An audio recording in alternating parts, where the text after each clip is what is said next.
Bienvenue à tous. Les drapeaux sont en berne sur toute l'étendue du territoire national sur instruction du premier citoyen de la République démocratique du Congo.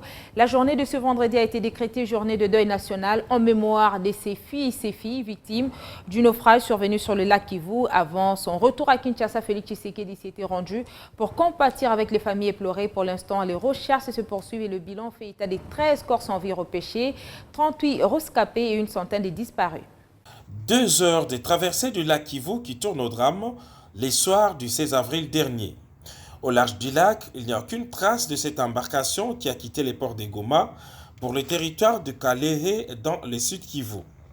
Selon plusieurs témoignages, au départ de Goma, les navires transportaient 49 passagers inscrits dans les manifestes et plusieurs tonnes de marchandises. À l'escale du village de Kituku, les bateaux ont embarqué plusieurs autres vendeurs et des tonnes de fer à béton, ciment, haricots et autres produits lourds. Les surpoids ainsi que la tempête ayant secoué le lac Kivu auraient précipité les naufrages. 37 personnes ont eu la vie sauve, 13 corps dépêchés jusqu'ici et une centaine de personnes manquent à l'appel selon l'administrateur de territoire. Informé de ces drames, le chef de l'État Félix-Antoine Tshisekedi Tshilombo a bousculé son agenda de travail pour aller réconforter cette population de Mukwija dont la plupart des victimes sont originaires. Bien que meurtrie, cette population du territoire de Kalehe est sortie spontanément pour ovationner et écouter les mots du président. Dans l'immédiat, le chef de l'État a pris une série de mesures drastiques. Nous avons pris certaines mesures d'urgence que je vais vous expliquer. Ça, c'est pour le court terme. Mais ensuite, pour le long terme, nous allons voir comment éviter à l'avenir ce genre de drame.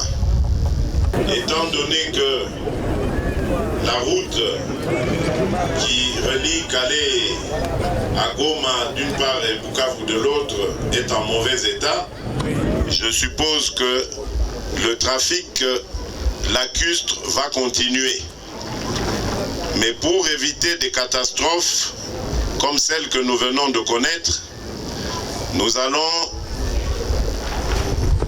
nous j'ai apporté 1000 bouées de sauvetage que désormais les voyageurs devront porter. Et j'insiste auprès des autorités locales que désormais aucune embarcation ne peut partir sans que ces passagers aient porté ces bouées de sauvetage. Ensuite, nous allons ouvrir une enquête et poursuivre sûrement les responsables de cette embarcation qui a donné la mort. Ce vendredi, le drapeau national restera en berne en signe de deuil national décrété par le chef de l'État. En attendant de repêcher les autres corps, le président de la République a pris en charge l'inhumation de toutes les victimes.